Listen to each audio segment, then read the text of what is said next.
ನಮಸ್ಕಾರ ಚಾಲಕರಿಗೆ. ಇದು ಬೆಂಗಳೂರು ಆಲ್ ಓವರ್ ಸಿಟಿ ಕಡೆ ಸ್ವಲ್ಪ ಜನ ಚಾಲಕರಿರ್ಬೇಕಂತೆ. ಇದು ಟಿಟಿ ವೆಹಿಕಲ್ ಒಂದು 50 ಜನ ಚಾಲಕರಿರ್ಬೇಕಂತೆ.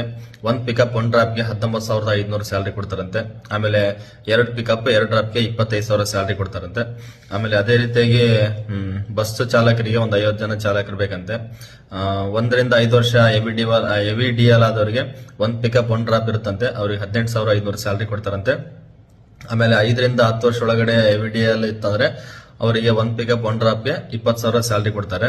ಆಮೇಲೆ 10 ವರ್ಷ ಮೇಲ್ಪಟ್ಟ ಹೆವಿ ಡಿಎಲ್ ಇದ್ದವರಿಗೆ 1 ಪಿಕಪ್ 1 ಡ್ರಾಪ್ ಇರುತ್ತೆ. ಅವ್ರಿಗೆ 21,000 ಸ್ಯಾಲರಿ. ನೀವು ಎಕ್ಸ್ಟ್ರಾ ಡ್ಯೂಟಿ ಮಾಡಿದ್ರೆ ಎಕ್ಸ್ಟ್ರಾ ಪೇಮೆಂಟ್ ಇರುತ್ತೆ. ಆಮೇಲೆ ಬೋನಸ್, ಆಮೇಲೆ ಇನ್ಸೆಂಟಿವ್ ಎಕ್ಸ್ಟ್ರಾ ಇರುತ್ತೆ ನೋಡಿ. ಯಾರಾದ್ರೂ ಇಂಟ್ರೆಸ್ಟ್ ಇದ್ದಾರೋ ಡಿಸ್ಕ್ರಿಪ್ಷನ್ ನಂಬರ್ ಕೊಡ್ತಾ ಆ ನಂಬರಿಗೆ ಕಾಲ್ ಮಾಡಿ ಮಾತಾಡಿ ಜಾಯ್ನಿಂಗ್ ಆಗಿ. ಟಿಟಿ ಚಾಲಕರಿಗೆ ಒಂದು 50 ಜನ, ಬಸ್ ಚಾಲಕರಿಗೆ ಒಂದು 50 ಜನ ಚಾಲಕರು ಬೇಕಂತ ನೋಡಿ. ಯಾರಾದ್ರೂ ಇಂಟ್ರೆಸ್ಟ್ ಇದ್ದಾರೋ ಕಾಲ್ ಮಾಡಿ ಮಾತಾಡಿ. ನಮಸ್ಕಾರ.